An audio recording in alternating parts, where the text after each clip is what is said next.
ಉದ್ಘಾಟನೆಗೊಂಡರೂ ಬಳಕೆಗೆ ಬಾರದ ಶೌಚಾಲಯಗಳು.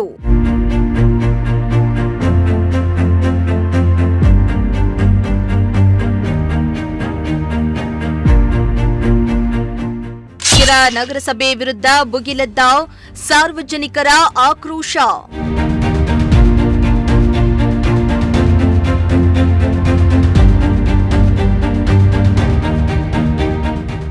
ಎಸ್ ವೀಕ್ಷಕರೇ, ಶಿರಾದಲ್ಲಿ ದಿನೇ ದಿನೇ ಸಮಸ್ಯೆಗಳು ಹೆಚ್ಚಾಗ್ತಾ ಇವೆ. ಶಿರಾ ನಗರದ ಸ್ವಚ್ಛತೆ ಅನೈರ್ಮಲ್ಯದ ಕುರಿತು ನಿಮ್ಮ ಪ್ರಜಾಶಕ್ತಿ ಟಿವಿ ಸಾಲು ಸಾಲು ವರದಿಯನ್ನ ಬಿತ್ತರಿಸಿ ಅಧಿಕಾರಿಗಳನ್ನ ಎಚ್ಚರಿಸುವ ಕೆಲಸ ಮಾಡ್ತಾ ಇದೆ. ಆದರೆ ಕೆಲವೊಮ್ಮೆ ಅಧಿಕಾರಿಗಳು ಜಾಣ ಕುರುಡುತನವನ್ನ ತೋರ್ತಿದ್ದಾರೆ. ಇದೇ ಕಾರಣಕ್ಕೆ ಸ್ವಚ್ಛ ಭಾರತ್ ಅಭಿಯಾನದಡಿ ಸಾರ್ವಜನಿಕರ ಅನುಕೂಲಕ್ಕಾಗಿ ಲಕ್ಷಾಂತರ ರೂಪಾಯಿ ವೆಚ್ಚದಲ್ಲಿ ಶೌಚಾಲಯಗಳನ್ನು ನಿರ್ಮಿಸಲಾಗಿದೆ. ಆದರೆ ನಿರ್ಮಿಸಿ ತಿಂಗಳುಗಳು ಕಳೆದಿದ್ರೂ ಇಂದಿಗೂ ಕೂಡ ಸಾರ್ವಜನಿಕರ ಬಳಕೆಗೆ ಬಂದಿಲ್ಲ. ಅಧಿಕಾರಿಗಳ ಈ ನಿರ್ಲಕ್ಷ್ಯದಿಂದಾಗಿ ಜನರ ತೆರಿಗೆ ಹಣ ಪೋಲಾಗ್ತಾ ಇದೆ ಅನ್ನೋ ಮಾತುಗಳು ಕೇಳಿಬಂದಿದೆ.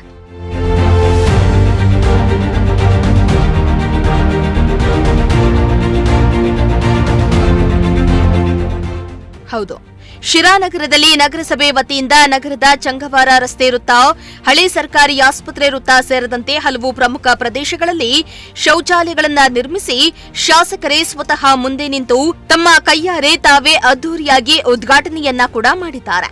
ಆದರೆ ಉದ್ಘಾಟನೆಯಾಗಿ ತಿಂಗಳುಗಳೇ ಕಳೆದಿದ್ರೂ ಸಾರ್ವಜನಿಕರ ಉಪಯೋಗಕ್ಕೆ ಬಾರದೆ ಸುತ್ತಲೂ ಗಿಡ ಗೆಂಟೆಗಳು ಬೆಳೆದು ಪಾಳು ಬಿದ್ದ ಕೊಂಪೆಯಾಗಿ ಬದಲಾಗಿ ವಿಷ ಜಂತುಗಳ ಆಶ್ರಯ ತಾಣವಾಗಿ ಬದಲಾಗಿದೆ.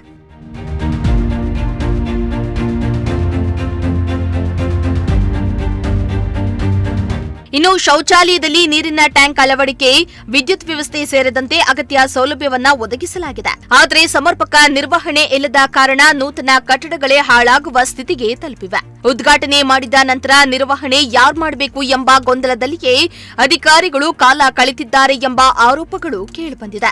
ನಮ್ಮ ಜನಪ್ರತಿನಿಧಿಗಳನ್ನ ಏನ್ ಕೇಳಕ್ ಇಷ್ಟಪಡ್ತಾ ಇದ್ದೀನಿ ಅಂದ್ರೆ, ಜನತೆಯ ಹಣವನ್ನ ಫೋಲ್ ಮಾಡೋದಕ್ಕಿಂತ ಅದನ್ನ ಸದುಪಯೋಗ ಪಡಿಸ್ಕೊಂಡ್ರೆ ಈ ನಗರನ ಇನ್ನೂ ಸ್ವಚ್ಛವಾಗಿ ಬಹಳ ವ್ಯವಸ್ಥಿತವಾಗಿ ಮಾಡ್ಬೋದು ಅಂತಂದೇಳಿ ನಂದಾದ್ರೂ ಅನಿಸಿಕೆ.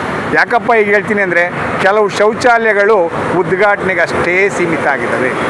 ಕೆಲವು ಶೌಚಾಲಯಗಳನ್ನು ತಾವು ಟೇಪ್ ಕಟ್ ಮಾಡೋದ್ರ ಮೂಲಕ ಉದ್ಘಾಟನೆ ಮಾಡಿದರೆ ಇದುವರೆಗೂ ಅವು ಕಾರ್ಯಾರಂಭ ಮಾಡಿಲ್ಲ. ಫಾರ್ ಎಕ್ಸಾಂಪಲ್, ಇಲ್ಲಿ ನಮ್ಮ ಚಂಗವಾರ ಸರ್ಕಲಲ್ಲಿ ಒಂದಿದೆ, ಹಾಗೂ ಹಳೆ ತಾಲೂಕು ಆಫೀಸ್ ಮುಂಭಾಗ ಒಂದಿದೆ. ಹೀಗೆ ಉದ್ಘಾಟನೆ ಹಾಗೆ ನಮ್ಮ ಈ ಪ್ರಥಮ ದರ್ಜೆ ಕಾಲೇಜು ಕಾಂಪೌಂಡ್ ಪಕ್ಕ ಆಸ್ಪತ್ರೆ ಹತ್ರ ಒಂದಿದೆ. ಹೀಗೆ ನೂರಾರು ಕಾಮಗಾರಿಗಳನ್ನು ಸುಮ್ಮನೆ ವೇಸ್ಟ್ ಆಗಿ ಸಾರ್ವಜನಿಕ ಹಣವನ್ನು ಫೋಲ್ ಮಾಡ್ತಾ ಇರೋದು ಎಷ್ಟು ಸರಿ, ಎಷ್ಟು ಸಮಂಜಸ ಅಂತ ಹೇಳಿ ನಾನಾದರೂ ಹೇಳೋಕ್ಕೆ ಇಷ್ಟಪಡ್ತೀನಿ. ಹಾಗೂ ಇಲ್ಲಿ IB ವೃತ್ತದಲ್ಲಿ ಸುಮಾರು ಕೋಟ್ಯಾಂತರ ರೂಪಾಯಿ ಟೆಂಡರ್ನ ಮಾಡಿ ಸಿಗ್ನಲ್ ಲೈಟ್ ಅಳವಡಿಸಿ ಅವನ್ನೆಲ್ಲ ಕಿತ್ತಾಕಿ ಮತ್ತೆ ಯಥಾಸ್ಥಿತಿ ತಂದಿಟ್ಟಿದ್ದಾರೆ.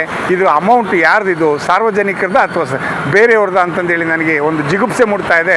ದಯಮಾಡಿ ಮುಂದಿನ ದಿನಗಳಲ್ಲಾದ್ರೂ ಈ ಜನಪ್ರತಿನಿಧಿಗಳು, ನಮ್ಮ ಶಿರಾ ತಾಲೂಕಿನ ಜನಪ್ರತಿನಿಧಿಗಳು ಇಂಥ ಅವಾಂತರಗಳನ್ನು ತಪ್ಪಿಸಿ ಸಾರ್ವಜನಿಕರಿಗೆ ಸಹಾಯ ಮಾಡಬೇಕು, ಅನುಕೂಲ ಮಾಡಬೇಕು ಅಂತಂದೇಳಿ ನಾನು ಆಟೋ ಚಾಲಕರ ಸಂಘದ ಅಧ್ಯಕ್ಷನಾಗಿ ತಮ್ಮಲ್ಲಿ ಕಳಕಳಿಯ ಮನವಿ ಮಾಡ್ತಾ ಇದ್ದೀನಿ. ಒಟ್ನಲ್ಲಿ ಸಾರ್ವಜನಿಕರ ತೆರಿಗೆ ಹಣ ಪೋಲಾಗ್ತಾ ಇದೆಯಾ ಅನ್ನೋ ಅನುಮಾನ ಸಾರ್ವಜನಿಕರಲ್ಲಿ ಮೂಡಿದ್ದು, ಇನ್ನಾದ್ರೂ ನಗರಸಭೆ ಅಧಿಕಾರಿಗಳು ಎಚ್ಚೆತ್ತು ಶೌಚಾಲಯಗಳನ್ನ ಸಾರ್ವಜನಿಕರ ಬಳಕೆಗೆ ಅನುಕೂಲವಾಗುವಂತೆ ಸೂಕ್ತ ಕ್ರಮ ಕೈಗೊಳ್ಳಬೇಕೆಂದು ಸಾರ್ವಜನಿಕರು ಒತ್ತಾಯಿಸಿದ್ದಾರೆ.